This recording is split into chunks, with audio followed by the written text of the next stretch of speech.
Subhanallah, begitu mulianya Allah Subhanahu wa Ta'ala ketika memberikan karunia keturunan bagi orang tua. Orang tua yang sudah memiliki anak yang salih salihah itu menjadi kenikmatan dan hiasan dunia yang terindah. Al-malu wal banuna zinatul hayatid dunya. Harta di dunia dan keturunan anak salih salihah adalah hiasan dari dunia ini. Keindahan bahkan surga dunia kalau orang tua memiliki anak yang salih salihah.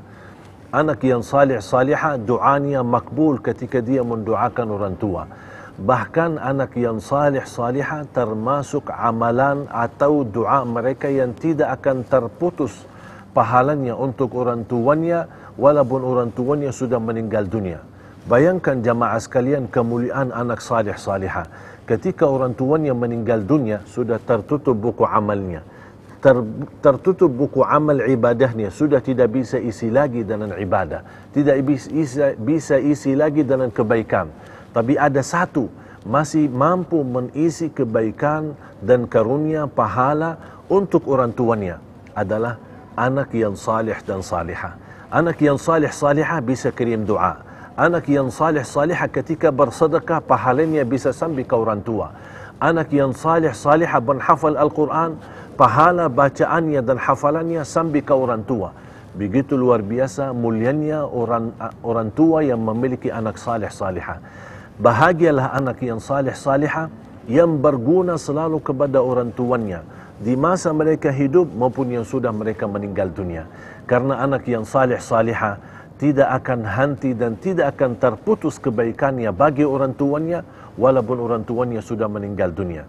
Jadilah anak yang salih salihah karena hal itu akan membanggakan orang tua di dunia dan di akhirat.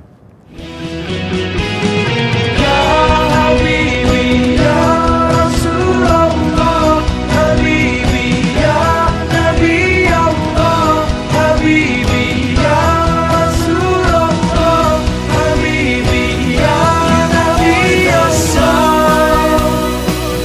You are the moon, you are light upon light. Engkaulah cahaya hati kami, wahai kekasih, wahai Rasul, wahai kekasih, wahai Rasul. Kabupaten Solok Selatan adalah kabupaten yang terletak di bagian timur Provinsi Sumatera Barat. Kabupaten ini merupakan pemekaran dari Kabupaten Solok. Kawasan ini dikelilingi oleh pegunungan. Dan dari Solok Selatan ini bisa disaksikan Gunung Kerinci yang terletak di Provinsi Jambi.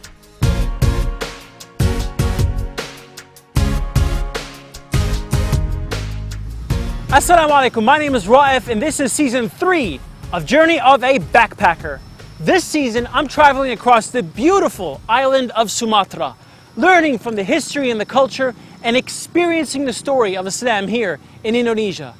A story of tolerance and respect, one that I hope the entire world can learn from. Bismillah.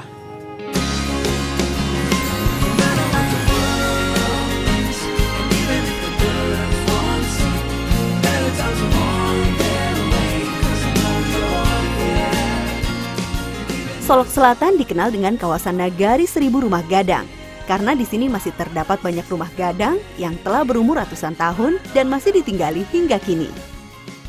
Sebagian besar penduduk Kabupaten Solok Selatan adalah etnis Minangkabau yang wilayah adatnya terbagi dua, yaitu Alam Surambi Sungai Pagu di bagian barat dan Rantau Tujuh Koto di bagian timur. Dewasa ini warga Solok Selatan yang menghuni rumah gadang menyediakan penginapan bagi wisatawan yang datang berkunjung dan menginap. Pengalaman menginap di rumah gadang tentunya menjadi sebuah pengalaman tersendiri yang menarik. Good morning. How's it going, man? We came in late last night here in Solok Selatan, and here's the drone operator, Momon. We're getting ready to go. We have a lot to do today, even though we only got just a few hours of sleep. Arfan, here's the audio. What are you laughing at, man? The audio's working? Okay, good. Anyways, looks like we gotta go. All right, off to our first destination. Welcome to another episode of Journey of a Backpacker.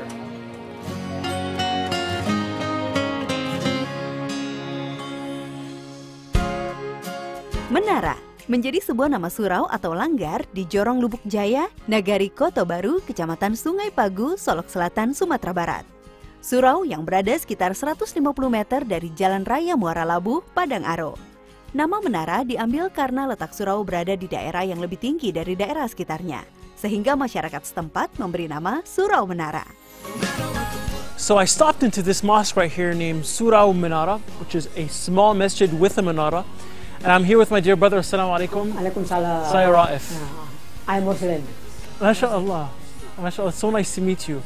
So, are you the imam of this masjid? Because someone told me that you were the imam of this masjid. Yes. Do you mind telling me a little bit about the name of this masjid, small mosque with a menorah, and maybe a little bit about the history of this mosque? Sampai sekarang umur surau sudah 123 tahun. Surau ini dibangun pada tahun 1894 oleh Syekh yang bernama Syekh Mustafa. Datang dari Aceh ke sini. Dari Aceh ke sini jarak 1200 km. Jauh sekali. Syekh Mustafa adalah orang Aceh. Di sini mengembangkan agama. Muridnya yang pertama adalah Haji Mansur Datuk Pelimokayo menjadi ulama di Sumatera Barat. Kemudian muridnya Haji Syekh Muhammad Ali. Kemudian muridnya Haji Ismail. Dari murid-muridnya berkembanglah agama Islam di daerah ini. Hasil daripada surau ini, ulama-ulama yang mengemban agama Islam seluruh daerah ini. Sehingga orang daerah ini tidak ada yang nak beragama Islam. That's incredible. And it's interesting that you mentioned Aceh because we were just there. And for you to connect the Islamic history of Aceh to the Islamic history of West Sumatra, it's amazing. And you know, thank you for doing that. That really brings it together because I'm really interested in knowing the story of Islam here in Indonesia. You know, just looking at this mosque, it seems pretty simple from the outside. Is there anything special about the architecture of the mosque? Because the tower here kind of reminds me of Mecca. Iya. Surau Menara dibuat tinggi, orang bisa naik ke atas untuk melihat pemandang alam. Waktu itu hidup masyarakat sangat kaya, tidak membeli beras, tidak apa, sehingga harta berlebih-lebih. Sehingga surau ini dibangun tanpa biaya 1 sen pun sampai surau itu selesai. So is there anything unique on the inside of the mosque? Maybe the number of pillars or something? Surau Menara ini tiangnya 13. 13 in that small area? That's incredible. Dengan tujuan menyatakan rukun sembahyang. Dibangun surau ini dengan tiang 13. Yang 6 di tengah menyatakan rukun iman. We just finished checking out the small mosque here, and now we're going to go to the grand mosque. Jazakumullah khairan, terima kasih for your time. Thank you so much. I really appreciate it. Assalamu alaikum. Waalaikumsalam. Until next time, inshallah. Until we meet again. Until we meet again. Until we meet again, inshallah. Yeah. If not here, in Jannah. Yes. So long again. Inshallah. Glad to see you. Inshallah. Assalamu alaikum. Waalaikumsalam.